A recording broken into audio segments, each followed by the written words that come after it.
দক্ষিণ এশিয়ার সামরিক শক্তির দৌড়ে একসময় বাংলাদেশের অবস্থান ছিল বেশ দুর্বল। বিশেষ করে বিমান প্রতিরক্ষা, আধুনিক fighter jet O sky to sky সক্ষমতার ক্ষেত্রে ঢাকা ছিল অনেকটাই পিছিয়ে। কিন্তু শেখ হাসিনা সরকারের পতনের পর অস্থায়ী প্রশাসনের নেয়া ধারাবাহিক প্রতিরক্ষা উন্নয়ন পরিকল্পনা বাংলাদেশের সামরিক অবস্থাকে নতুন উচ্চতায় নিয়ে গেছে। এখন বাংলাদেশ শুধু অঞ্চলগত নিরাপত্তা খেলায় নেই, বরং শক্ত প্রতিদ্বন্দ্বী হিসেবে উঠে এসেছে। এই পরিবর্তনের মূল কেন্দ্রবিন্দুতে রয়েছে দুটি আধুনিক ও শক্তিশালী যুদ্ধবিমান, চীনের J-10C এবং পাকিস্তানের JF-17 ব্লক II থুন্ডার। বাংলাদেশ ইতিমধ্যে চীন থেকে 20টি J-10C মাল্টিরোল যুদ্ধবিমান সংগ্রহের উদ্যোগ নিয়েছে, যা দেশের বিমান শক্তিতে নতুন যুগের সূচনা করবে। এই যুদ্ধবিমানকে বলা হয় মিনি রাফায়েল, যার উন্নত AES এর রাডার, স্টেলথি ডিজাইন এবং দীর্ঘ পাল্লার PL-15 মিসাইল বাংলাদেশের আকাশ প্রতিরক্ষা ব্যবস্থাকে আরও ভয়ঙ্কর করে তুলবে। ভারতীয় Su-30MK এর মতো জেটের বিপরীতে J-10C হয়ে উঠবে একটি শক্তিশালী balancing force.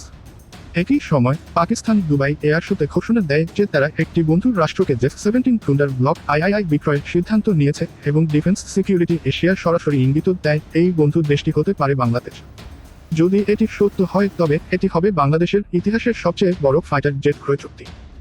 JF-17 block II এমন একটি যুদ্ধবিমান যা MiG-29 তেজাস এমনকি পুরনো F-14 ব্লক 30 এর সাথেও সমান তালে প্রতিযোগিতা করতে সক্ষম। যুদ্ধবিমানটিতে রয়েছে KLJ-7 AES এর রাডার, PL-15 long range air to air missile, sky to ground আক্রমণ ক্ষমতা এবং বিভিন্ন ধরনের গাইডেড বোমা ও অ্যান্টি শিপ মিসাইল ব্যবহারের সক্ষমতা।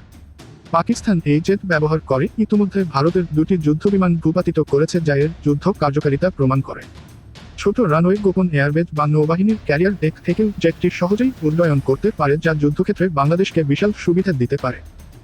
বাংলাদেশ যদি একই সঙ্গে J-10C এবং JF-17 ব্লক II সংগ্রহ করে, তাহলে এটি হবে একটি শক্তিশালী এয়ার কমব্যাট কম্বিনেশন, যেখানে J-10C হবে ভারী মাল্টিরোল ফাইটার আর JF-17 হবে হালকা কিন্তু অত্যন্ত স্মার্ট স্ট্রাইক ফাইটার। এতে বাংলাদেশের আকাশ প্রতিরক্ষা শুধু মজবুত হবে না, বরং ভারত অঞ্চলে একটি নতুন সামরিক ভারসাম্য তৈরি হবে। এই দুই জেটের যৌথ ব্যবহারে বাংলাদেশ দীর্ঘ পাল্লার আক্রমণ, নেভাল স্ট্রাইক, আধুনিক ডগফাইট এবং মাল্টি ডাইমেনশনাল যুদ্ধক্ষমতা অর্জন করবে। বর্তমানে এয়ার পাওয়ার বাংলাদেশ.com এর তথ্য অনুসারে বাংলাদেশ বিমান বাহিনীর মোট বিমান রয়েছে 212টি, যার মধ্যে মাত্র 44টি ফাইটার জেট। এই জেটগুলোর বেশিরভাগই পুরনো F-7BG, MiG-29 এবং Yak-130, যা আধুনিক যুদ্ধের প্রয়োজন পূরণ করতে পারে না।